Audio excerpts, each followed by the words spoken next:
90% মুসলমানদের মনের ভাষা বুঝতে পেরেছেন। আজকে ইসকনের প্রধান যে গ্রেপ্তার হয়েছে, সারা বাংলাদেশে যে চক্রান্ত চলছে সেটা স্পষ্ট হয়ে গিয়েছে। সারা বাংলাদেশ দখল করতে চায়।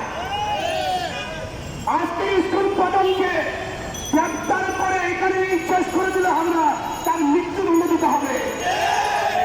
আজকের ইসকন নামের যে সন্ত্রাসী সংগঠন রয়েছে, এই ইসকন হচ্ছে ইহুদি এবং মুসলিমদের সমন্বয়ে গঠিত একটি সন্ত্রাসী সংগঠন। তাদের প্রধান উদ্দেশ্য হচ্ছে দেশে দেশে দাঙ্গা বাজিয়ে তাদের মুসলিম নিধন করাই তাদের প্রধান উদ্দেশ্য। এই ইসকন এদেরকে শুধু মৃত্যুদণ্ড নয়, এদের আস্তানা যেখানে পাবেন ওদের আস্তানা ধ্বংস করে দিতে হবে।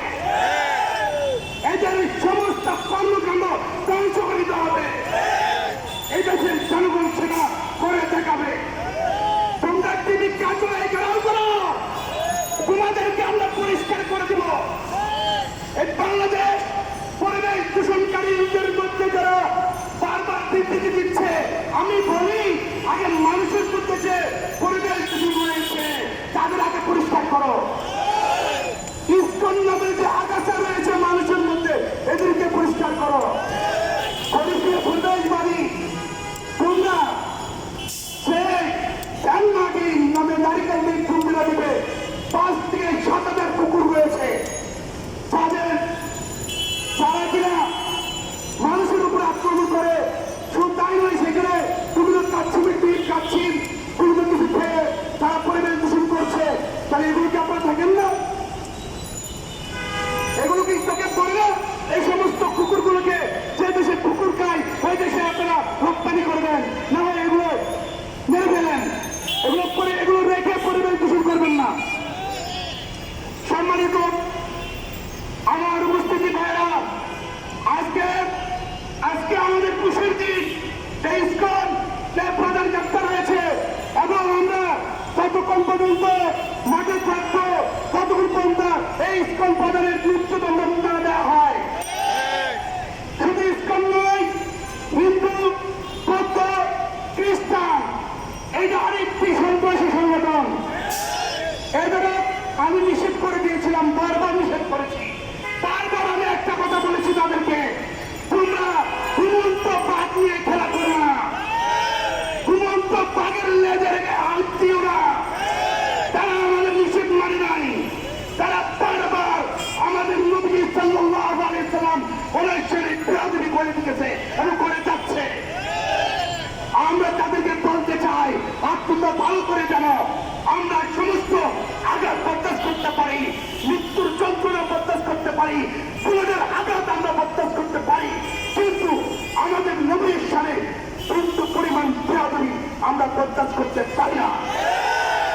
কাজেই হিন্দু, বৌদ্ধ, খ্রিস্টান নামে যে সংগঠন রয়েছে, যে সমস্ত সংগঠন রয়েছে, সমস্ত দেশবাসীকে বলবো ওই সমস্ত সন্ত্রাসী সংগঠন আপনারা ভেঙে চুরমার করে দিবেন, এদের আস্তানা ধ্বংস করে দিবেন, ইসকনের সমস্ত আস্তানা ধ্বংস করে দিবেন।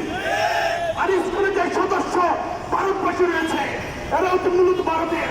তারা চায় বাংলাদেশে দাঙ্গা লাগিয়ে বাংলাদেশকে তাদের করে নিতে। তারা চায় না বাংলাদেশের জনগণের চোখাপোটা করে আমরা ভারত দখল করে নিয়ে আসতে পারি। আমাদের অস্ত্রের প্রয়োজন নাই, আমাদের সেনাবাহিনীর প্রয়োজন নাই, পুলিশ প্রধান প্রয়োজন নাই, পুলিশের প্রধান প্রয়োজন নাই। আমরা জনগণের যথেষ্ট ভারতকে দখল করে নেওয়ার জন্য। আমরা ভারতকে সতর্ক করে দিতে চাই, তোমরা সন্ত্রাসী সংগঠনের নামে বাংলার জমিনে যে সমস্ত সংগঠন তোমরা গড়ে তুলেছ, এই সমস্ত সংগঠন তুলে নাও। আর যদি তুলে না নাও, আমরা প্রশাসনের দিকে তাকাবো না। আমাদের বাঙালি 40 কোটি জনগণের 80 কোটি জুতা রয়েছে, 80 কোটি জুতা ফেরা করে ভারতকে দখল করে নিয়ে আসবো। সমস্ত ইসকনকে জুতা ফেরা করে দেশ থেকে তাড়াবো। ইসকন নামে কোন শব্দ বাংলার জন্য থাকবে না। তাদেরকে আমরা নিশ্চিন্ন করে দিব, তাদেরকে আমরা ধ্বংস করে দিব, ধ্বংস করে দিব, ধ্বংস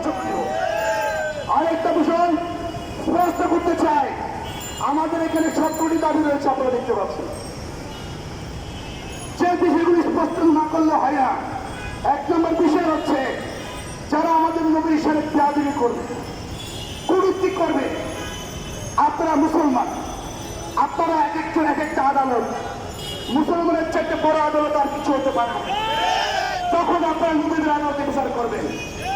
আমরা দেখেছি যারা আমার নবীর ছেলে বেয়াদবি করছে, এদেরকে মৃত্যুদণ্ড দেওয়া হয়নি, শুধুমাত্র রূপ দেখানো, চোখ দেখানো, গ্রেপ্তার দেখানো হয়েছে। তাই আমি বলবো, যারা আমার নবীর ছেলে বেয়াদবি করে, তাদেরকে যে যেখানে মুসলমান, যে যেখানে পাবেন, কোন তুলাই করে তাদেরকে ওইখানে হত্যা করবেন, টুকরা টুকরা করে দিবেন, এদেরকে কুচি কুচি করে কাটবেন।